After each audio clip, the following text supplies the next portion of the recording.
Introducing Christina Lurie, minority owner of the Philadelphia Eagles, and Diana Lynn, executive director and editor-in-chief, Next City.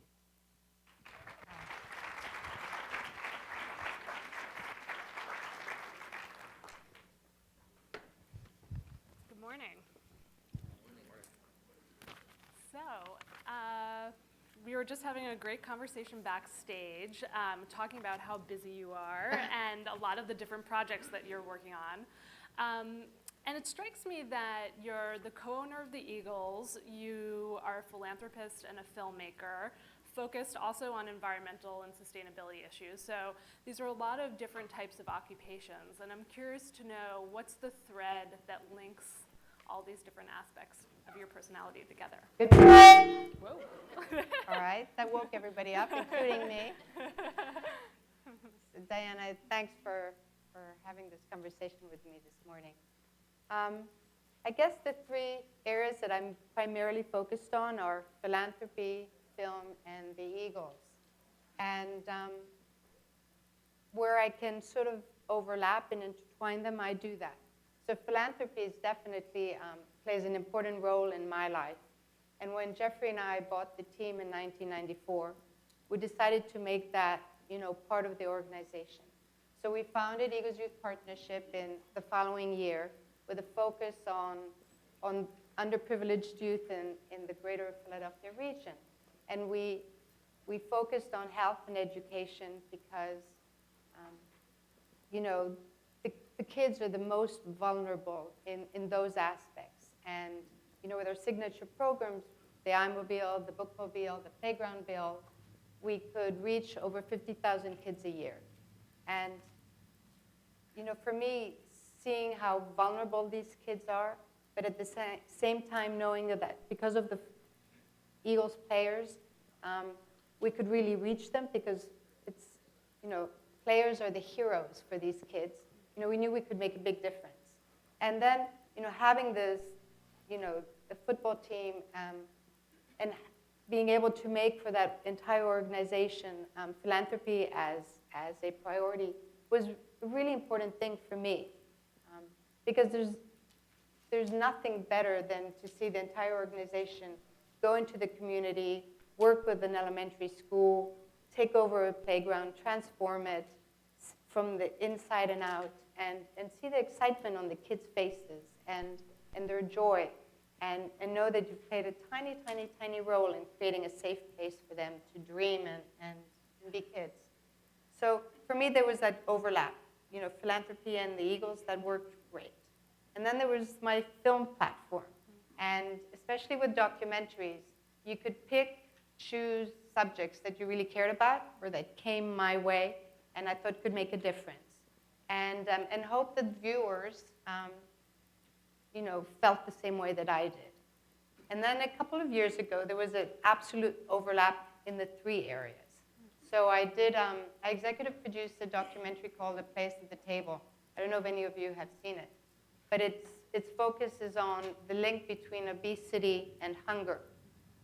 And that was something that none of us think of. You think of hungry people as really, undernourished, thin, and it's often the opposite. And at the Eagles, we've had these food drives for many, many, many years, many seasons. And we're actually, during the month of November, that's when you do them. And they were successful, and we thought, we were making a big difference. And then as I, learned more about the subject matter through the film, I thought we have to change that dynamic. And we heard about a company called WeGiveGoods.com that have online food drives. And we approached them and said, could we partner and do a healthy food only food drive? And we did the back and forth, and they said yes. And last year, for the first time ever, we had a really successful food drive that was only healthy foods. And the infrastructure that the partnership created was truly unique. So their site now does these nationwide online food drives, and we're doing the second one this month. And I think that where you can see where the overlaps can work, that's the best outcome. So That was a really long answer. no, that's good, but it gives us a basis for all the things that you're working on. Two of those areas, film and sports, are sort of areas where we don't usually see female leadership or women at the top. Has gender played a role in any of your work in? So Yeah, go ahead. So being a female executive in the National Football League has been, an amazing journey. It's been invigorating, it's been eye-opening, it's been rewarding, it's been something that I never thought, I grew up in London, I never thought that's the world I would end up in.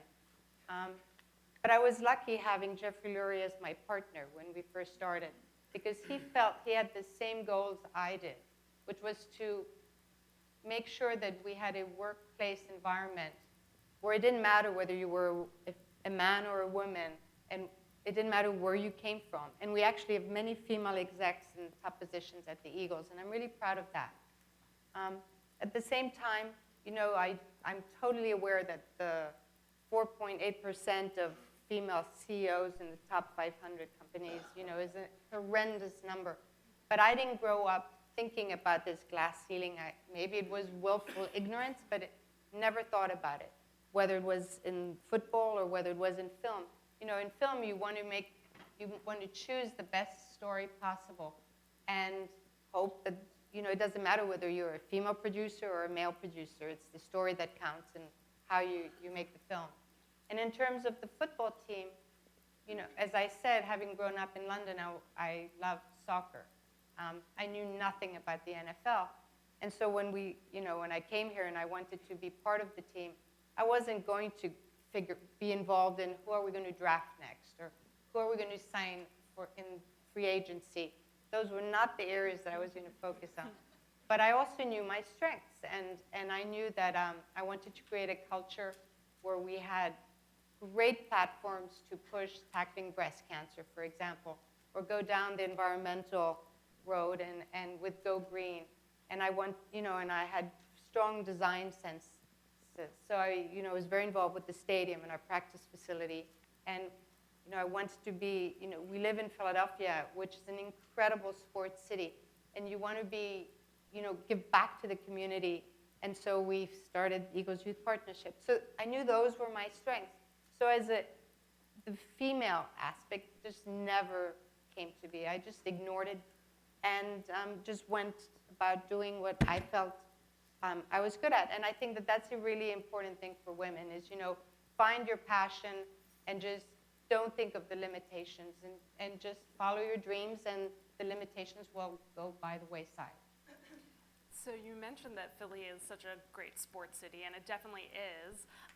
What do you see as the impact of sports on the city? What do the Eagles kind of contribute back to the city, aside from obviously philanthropy, but whether it's hometown pride or other aspects? Why do you think people cherish sports here more than other places?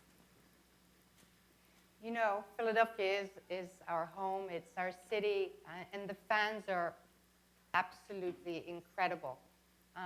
And I think there are many cities across the country that have that. But there's this incredible link between the team and the fans and giving back. I'm not sure I've spent lots of time thinking about it, just wanting to take advantage of it. Mm-hmm. And so, we have a football team is a unique platform with huge visibility and different kinds of resources, and we're able to reach so many different people. So for me, and I'm sure it's the same with so many different people, you look at what your strengths are and what you have, and how can you give back. And if you and I went into a classroom, for example, and talked to kids about the importance of reading, we don't stand a chance next to one of our players going and doing that. And so for example, Brandon Boykin, he's now a spokesperson for Read by Fourth campaign, and he tells the kids, do the 22. That's his number. And what that means is read 22 minutes a day, every day. And you'd go into a classroom and you see him, and you would just see the kids just hanging on his words, not a pin drop. And that's sort of, those are the strengths that we have as a football team. And I think so many people have, and so many companies really want to have an impact here and give back, and everybody has their own strengths. And so oftentimes I look at, partnering, teamwork. That's something that the players hear all the time, the importance of playing as a team. Well, I think for me as a part owner of the Eagles, it's the same thing as how can we work together with different groups in the city, because we're so much stronger when we do partner. So you talk also about following your passion, and you have a couple of film projects that you're working on, or at least one in particular we were talking about. Tell us a little bit about the film that you're working on, and also how do you choose what subjects to focus on? So Diana and I were chatting backstage, and I was telling her that I'm about 1 week away from locking picture on a new documentary, which is called Dishonesty, the Truth About Lies.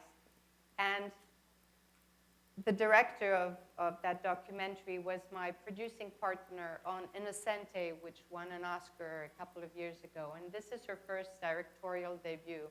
And she asked me if I would produce it. And it was, she came to me with the project. And it talks about, it's about an Israeli economist at Duke University who has this lab and does all these kinds of experiments on behavioral economics. And he was finding that everybody cheats. Everybody lies. And he decided to design new experiments online. And so it was a fascinating subject. And I said, absolutely, I'll be proud to support you and executive produce it. And it's a really interesting learning experience. And CNBC is going to air it next March. So I hope all of you get to see it. And then there's this other documentary called We Are the Giant that will open in probably late December, if not early January. And it's about the Middle East. And that was a film that I came up with. I mean, the idea changed because oftentimes in documentaries you start with something and then events change, happen, take place, and then the end result is very different from what you started with. And that's the good and the bad of documentaries. But it's about the Middle East and about ordinary human beings like any of us in extraordinary circumstances. And so it talks about a father-son in Libya, two different men, a taxi driver and a doctor in Syria, and two sisters in Bahrain who really their lives have been taken over, but what's going on in the Middle East and what are their choices. And it makes you wonder, what are the choices that you and I would make, or any of us would make under those circumstances. And we are incredibly lucky here in the States. So, we live in this incredible environment. And yes, there are many issues at hand, but compared to what goes on there, I'm just thankful every day. So bringing it back to Philly, you've been focused on environmental and sustainability issues with the Eagles. It's also been a platform for Mayor Nutter over the past 8 years, focusing on environmental issues. We have a new mayor coming in next year. Why do you think this is an important issue for the city to still be focused on at this point? Well, as you just read in the news, President Obama and the president of China have made this, start, in terms of an agreement on climate change. I mean, I think anybody who has children and who cares about the future of our planet has to think about the environment. And so 10 years ago, actually, with the team, we started this program called Go Green. And for me, I was a novice in terms of that subject, and I really wanted to understand what were the issues, and we were a business, and it had to make business sense too. And so it's been a journey, and it's still an ongoing journey. But, I think most people understand today, and most businesses understand, that you do have to reduce your impact on the environment as much as possible. I mean, I'll take a tiny story for us in terms of recycling. You know, when we started, you know, we create so much trash after a game. And so one of the areas to focus on was recycling. But for years, the net result was flat. So after a game one day, we asked our recycling partner to come to the stadium, and we emptied this huge container on a table in front of them and said, what can you recycle and what can you not? And then everything that we couldn't recycle, we then took to Aramark, our vendor, and said, let's replace everything with recyclable materials or alternatives that could be composted. And they did. You know, there was back and forth, but over time they did. And now we can proudly say that 99.9% of our trash doesn't go into a landfill. That's great. It's diverted. But thank you. And we did that, you know, it was teamwork. It's working with, it's understanding what the issues are, finding the right partners. People really do care. And I think Philadelphia, you know, has this incredible park system and all these bike paths now and recycling. And I think, and we want to be one of the greenest cities in the country. And I think it's totally possible. And, you know, we partnered with NRG. So they did all the solar and the wind turbines at the stadium. But that's another company that's really thinking outside the box of how to reshape and change, you know, the energy. Yeah. So are there other companies, whether in Philly or in other cities, that you kind of look up to, or other sports teams that you feel, obviously this is a great anecdote of, you know, the Eagles really taking leadership. I'm curious if there are ones that you think are kind of leading the way. I think in the sports world, I think we're the leaders in that. And I'm happy to say that the NFL now has a green team, and we share best practices with all the other teams. And you know, there are conferences, and the other leagues also pay attention now. And so there's always improvements for us. I think stormwaters, you know, if we were building the stadium today, it would be very different to 15 years ago. Technologies are constantly changing. So we're always trying to figure out, is there anything that we can be doing different? Can we be learning? SCA is a Swedish company that's headquartered here, and they do incredible green. I mean, I think they're one of the top green companies in the world. And so it's exciting. Yeah. So you have a lot of projects going on. What are you looking forward to in 2015, whether it's for Philadelphia or for some of the work you're doing? Well, I hope we win a Super Bowl. You know, that's been our goal since the beginning, and you know, having Chip Kelly and our great young team is really exciting. Yeah. So that's definitely number one. I have a new film company and I'm going away from documentaries. Just, you know, we'll see. And so we're going to do horror movies and action movies. So very different slate from what I've done in the past. But I actually think it's really important to constantly rethink, redo, try new things.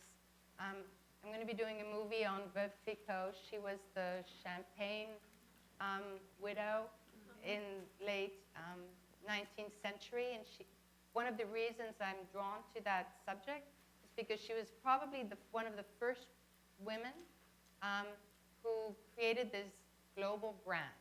And she was a widow in her early 20s, and because of Napoleon, she stayed a widow in order to work the vines and create the empire that it is known, you know, today. So I think, you know, strong female character.